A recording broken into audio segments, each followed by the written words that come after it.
I'm Shel Silverstein. In 1975, I stopped offering public interview time.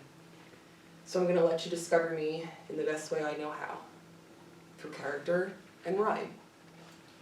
A day in the life is what you're about to see. A story created and channeled and inspired by me.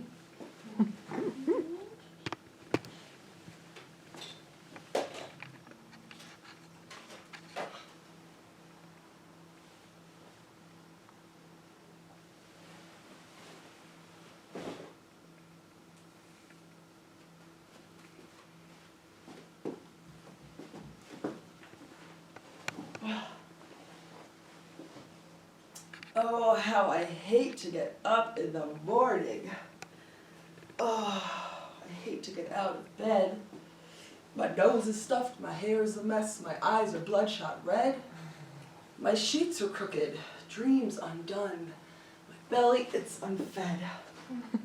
Oh, I hate getting up in the morning. I hate getting out of bed.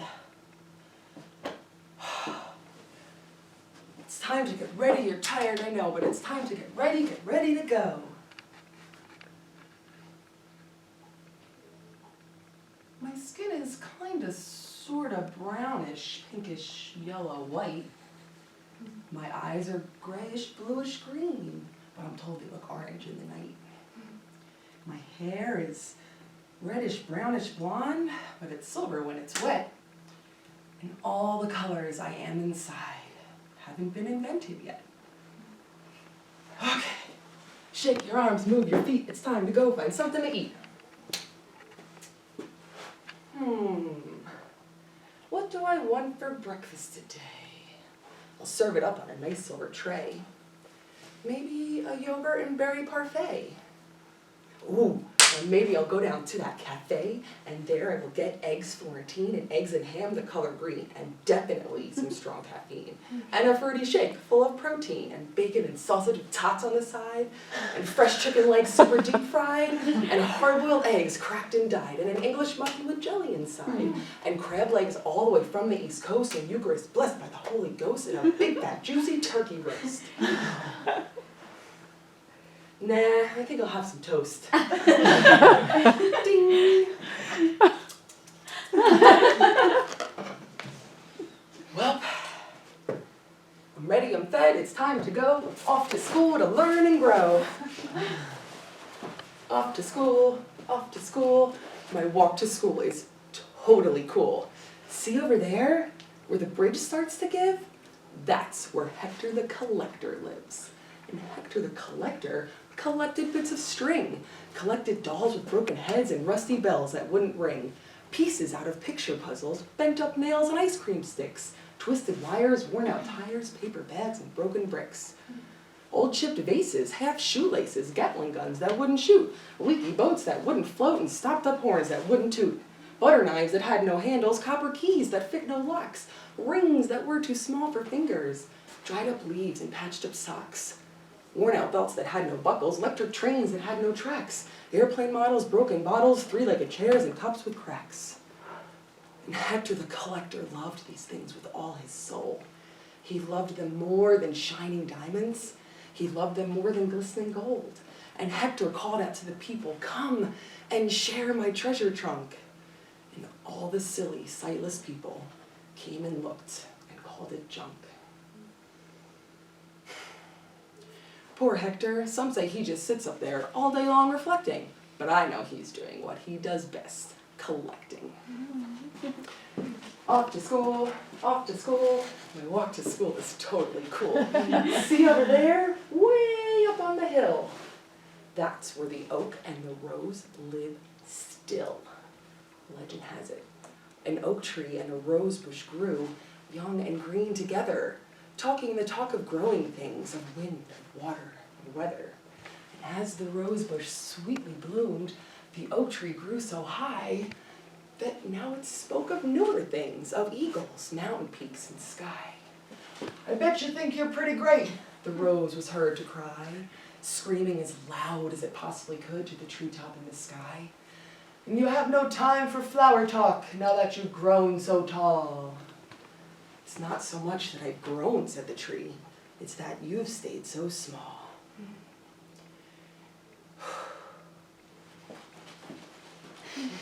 Off to school, off to school. Well, here I am, here I go, into school to learn and grow.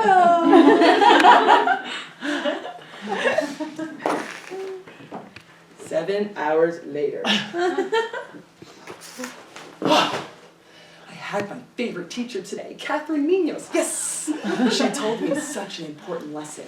She told me this. She said, listen to the mustn'ts, child. Listen to the don'ts. Listen to the shouldn'ts, the impossibles, the won'ts. Listen to the never haves and listen close to me. Anything can happen, child. Anything can be. We also got to learn all about my favorite poet, you know what I mean? Today we got to learn all about Shel Silverstein.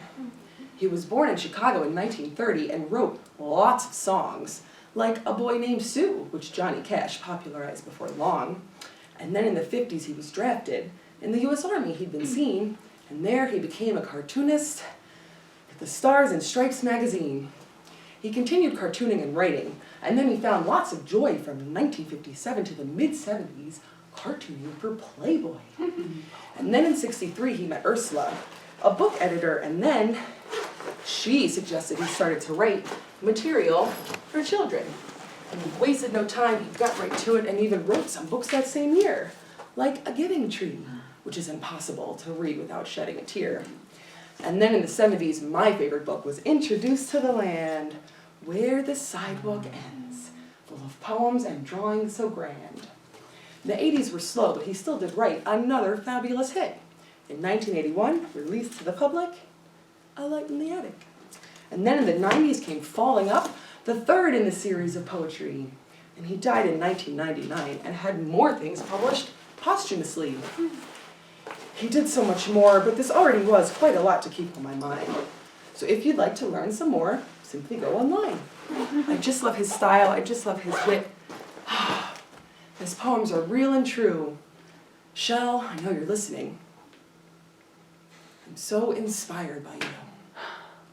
And I'm just so inspired wherever I go, by the sky up above and the grass down below, by the birds and the trees and the breeze and the dogs and the cats and the clown acrobats.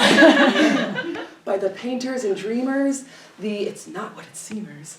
By the sculptors and lovers and the fly up abovers. By the clouds and the plains and the snows and the rains and the hail and the wind. By the places I've been. By the street and that road and the stars that explode and the big red clay earth. And the concepts of birth and the idea of death. And the first of life's breath. And shiny door hinges and fudge brownie binges, rainbow carrot bouquets and bright sunny days. I'm just so inspired wherever I go, it's true. So tell me, my friends, what inspires you?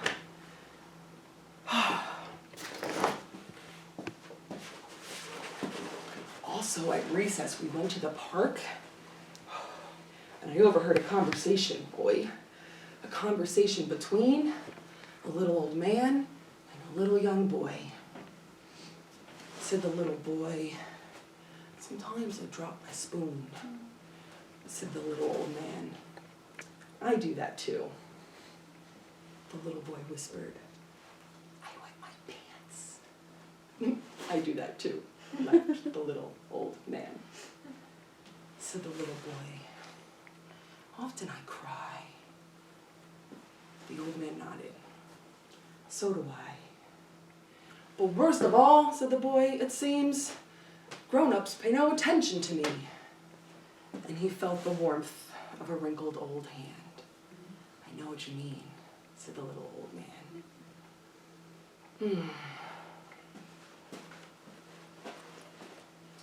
Well, school was great.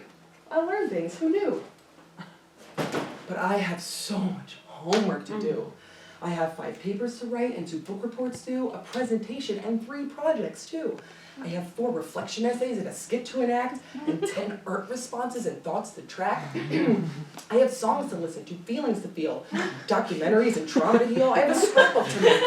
Oh gee, what the heck, and paradigms to shift, reality systems to check. I have YouTube videos to watch and synopsi to write. I have to check where I'm at, to call on the light. I have consciousness to transform, and family genograms to make, and literature reviews and cultural food to bake, and I have articles to read, and concepts to get, and triads to sit through, and tensions to set. I have a light figure to pick, and boundaries to address, and cords to cut, and past lives to address. And I have poems to memorize, and a ceremony to attend, and mindfulness to practice, and inner child to mend. I have 10 books to read, plus 3 chapters. That's great.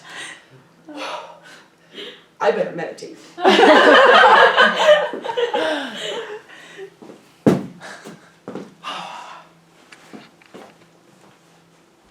So you want to learn how to meditate? Follow this advice whenever you're stressed.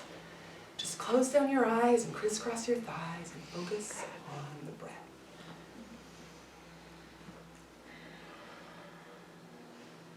One, 2, 3. I gotta pee. Just be. 4, 5, 6. Is that a zit?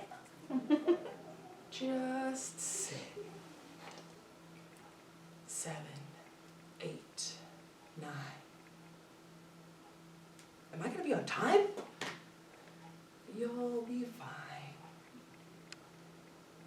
10, 11. Is there a heaven?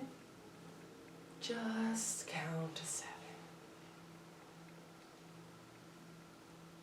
12, 13. I got clean. Just focus on the scene.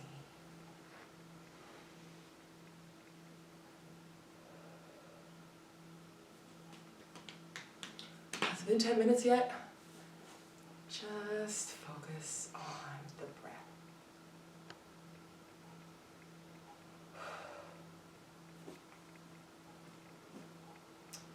Well, I'm feeling refreshed, I'm feeling done. Time to make dinner for everyone. Tonight I'm working on a masterpiece I call a cosmic soup, with bits of comets and the stars and sparkling, shining stellar goop. I'll add some thoughts and ponderings, and a dash of clear air glow, some constellation clusters, and a big fat right black hole.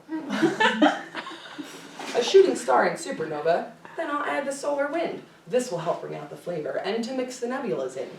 Some dreams and manifestations and 1 stalk of cosmic ray and a pinch of half a meteor. Fresh picked from the Milky Way. Put in there. A cup of earthshine will be nice. And perhaps a solar flare. I'll mix it all together and then I'll add the cosmic air. Some asteroid salt will do the trick. And 1 fresh picked light year. Then I'll add the stardust, and I'll serve it in an atmosphere. Oh, do you think you'll have a try? I don't want it to go to waste. Grab a napkin and a spoon, come in and have a taste.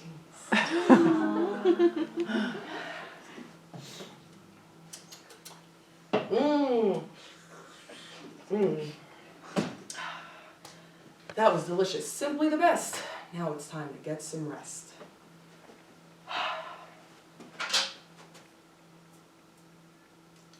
Breath of my teeth, and breath of my teeth, with the blood toothpaste around. And when I'm done, I'll spit it out, shh, and watch it drain round and round.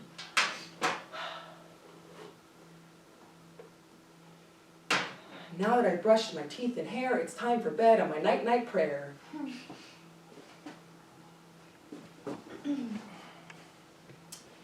Dear universe, thank you for giving me arms that move and legs that walk, ears that hear and lips that talk, lungs that breathe and hands that craft, a mind that thinks, a soul that laughs, a heart that feels and eyes that see.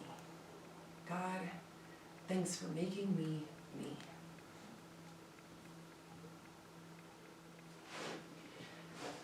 Good night, sleep tight, don't let the what-ifs bite.